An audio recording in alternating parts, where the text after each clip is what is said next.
Assalamualaikum warahmatullahi wabarakatuh. Okey, hari ni kita nak belajar tentang komponen-komponen elektrik. Okey, cikgu akan perkenalkan antara komponen elektrik yang kita perlu tahu dalam silibus pengajian kita. Okey, yang mula-mula sekali kita pergi kepada yang ni. Cikgu pasti yang ni kamu mesti semua dah tahu kan apa.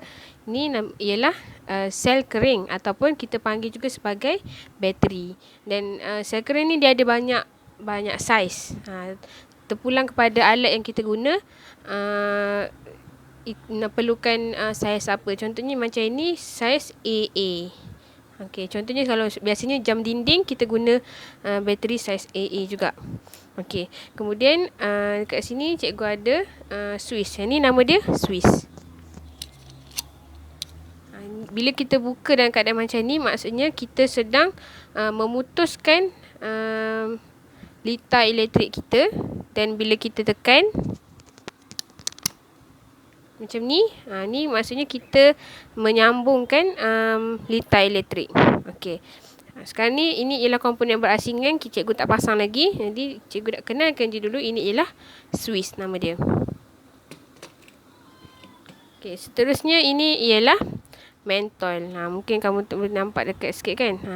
Ni mentol. Mentol pun ada banyak saiz. Macam kalau kamu tengok dekat rumah kamu, mungkin mentol besar-besar sebab kita guna untuk nak terang kawasan yang lebih luas. Jadi yang ni sebagai untuk kita belajar je.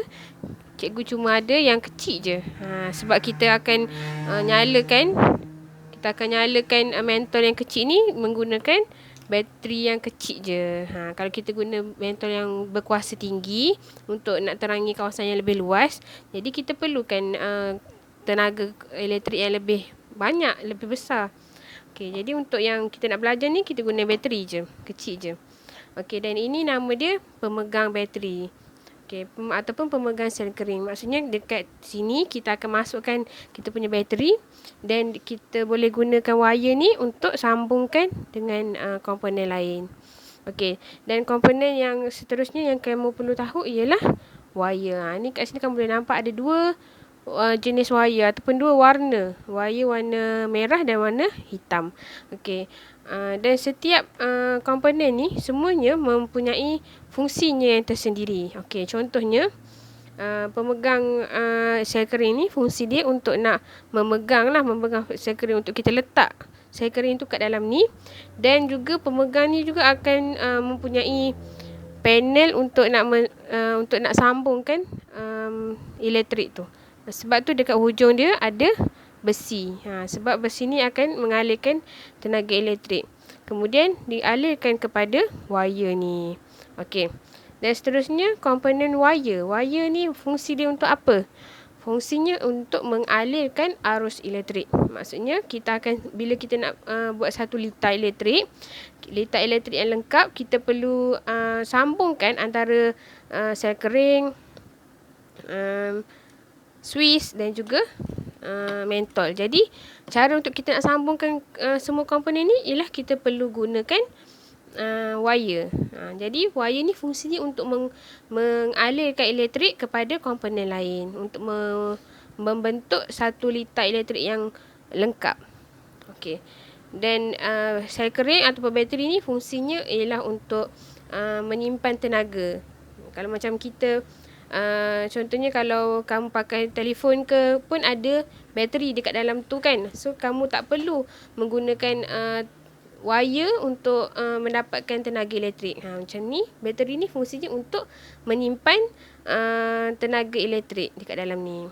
Okey. Kalau macam lampu yang kita guna kat rumah, kita tak guna bateri kan. Contohnya lampu yang dekat ceiling tu kan. So kita tak guna bateri yang tu. Sebab apa? Sebab kita alirkan terus dengan sumber elektrik kat rumah kita. Maksudnya kita pakai Swiss. Kita tak pakai bateri. Okey. Fungsi bateri tadi untuk menyimpan tenaga elektrik. Okey. Yang ni Swiss tadi kan. Swiss fungsinya untuk memutuskan ataupun menyambungkan tenaga arus elektrik ataupun arus elektrik untuk nak membentuk satu litar yang lengkap ataupun nak putuskan litar tu, tak nak bagi lampu menyala. Switch kan kita guna kalau kita nak guna, contohnya kita nak guna lampu, kita tekan switch. Bila kita dah tak guna, kita tutup switch tu. Fungsi dia sama je dengan switch ni. Kita nak buka dan nak tutup. Okey. Kemudian yang ini ialah mentol. Mentol ni untuk menyalakan lampu lah. Macam bila kita belajar pasal elektrik ni, kita nak tahu. Sebab elektrik ni kita tak nampak dengan mata kasar kita. Bila kita on kan semua satu litar tu, kita tak tahu betul ke litar tu dah lengkap. Maksudnya dah ada aliran elektrik dekat dalam litar tu. Jadi untuk kita nak tahu, kita perlukan mentol. Maksudnya bila mentol ni menyala, maksudnya litar kita dah disambungkan, dah lengkap. Maksudnya arus elektrik sedang mengalir dalam litar yang kita nak buat sekejap lagi ni. Jadi sebab tu kita guna mentol. Sebab mentol ni boleh menyalakan lampu, boleh memancarkan lampu. Okey, sebenarnya dekat mentol ni, kalau kamu mungkin kat sini tak nampak kan sebab jauh kan. Tapi kalau kamu tengoklah mentol dekat rumah kamu, dia akan ada satu macam benang yang sangat halus dekat dalam tu. Kita panggil dia sebagai filamen. Dekat situ dia fungsi je untuk nak menyalakan lampu lah. Dia antara salah satu komponen dalam mentol. Okey. Sebenarnya kalau kamu perasan dekat mentol ni dan juga switch ni, dua-dua ada macam ada skru warna merah dengan warna hitam ni. Kat situ tempat untuk kita sambungkan wire, supaya wire tu membentuk satu litar yang lengkap. Okey, sekarang ni kita nak cuba pasang, kita nak cuba buat satu litar yang lengkap, dan kita nak tengok mentol kita boleh menyala ke tak. Okey, kamu boleh tengok.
Baik, sekarang ni cikgu dah sambungkan litar ni. Kalau kamu boleh nampak dekat bahagian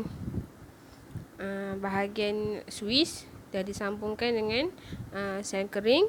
Daripada sel kering pun sambungkan ke mentol kepada Swiss. Semua ni mesti kita kena sambungkan untuk dia membentuk satu litar yang lengkap. Okey, sekarang ni kita nak test sama ada mentol kita menyala ke ataupun tak. Okey, mula kita tutupkan dulu sel kering untuk nak pastikan panel sel kering ni disentuh. Okey, lepas tu baru kita turn on, kita hidupkan Swiss. Jadi kamu boleh nampak bateri mentol ni dah pun menyala. Maksudnya kita punya sambungan litar ni dah pun lengkap. Maksudnya tak ada mana-mana alat yang rosak. Kalau kamu dah sambungkan macam ni tapi mentol masih tak menyala, ada beberapa kemungkinan yang mungkin berlaku pada litar ni. Contohnya, mungkin yang pertama kemungkinan mentol itu sendiri yang terbakar. Maksudnya mentol rosak. Kamu walaupun dah sentuh semua tapi masih lagi tak menyala. Okey, itu kemungkinan yang pertama. Kemudian kemungkinan yang kedua, mungkin bateri kamu dah kehabisan kuasa. Maksudnya bateri dah habis kan. So kamu guna bateri yang macam contohnya bateri yang dah tak elok, kamu pasang, mungkin sebab tu dia tak menyala. Ataupun kemungkinan yang ketiga, kemungkinan wire yang kamu sambungkan pada setiap komponen ni tak rapat, tak bersentuh. Contohnya, tengok kalau cikgu buka satu wire kan. Contohnya cikgu longgarkan kat sini. Dekat mentol ni cikgu longgarkan satu je. Kamu nampak dia punya lampu pun tak menyala. Maksudnya sebabkan dia tak bersentuh. Wire ni dengan panel dekat sini tak bersentuh. Jadi dia perlu sentuh dengan kemas baru dia boleh menyala dengan sangat terang. Jadi nampak bila dah bersentuh boleh menyala dengan terang. Okey. Jadi itu kemungkinan yang ketiga. Jadi kalau kita pasang satu litar tapi litar tu tak berfungsi macam yang kita nak, mentol tak menyala, atau kalau kamu pasang buzzer tu tak berbunyi, maksudnya mungkin ada mana-mana komponen yang dipasang dengan tidak kemas ataupun mana-mana komponen yang rosak. Okey. Jadi sekarang ni kita tengok fungsi Swiss. Bila cikgu tekan Swiss ni, maksudnya cikgu sedang menyambungkan litar. Kemudian bila cikgu angkat Swiss ni, cikgu telah memutuskan litar dengan cara mengangkat Swiss ni. Okey, kalau cikgu tekan semula, menyambungkan litar. Lampu pun menyala. Okey. Itu saja kita belajar. Okey, kita sambung dengan kelas yang seterusnya.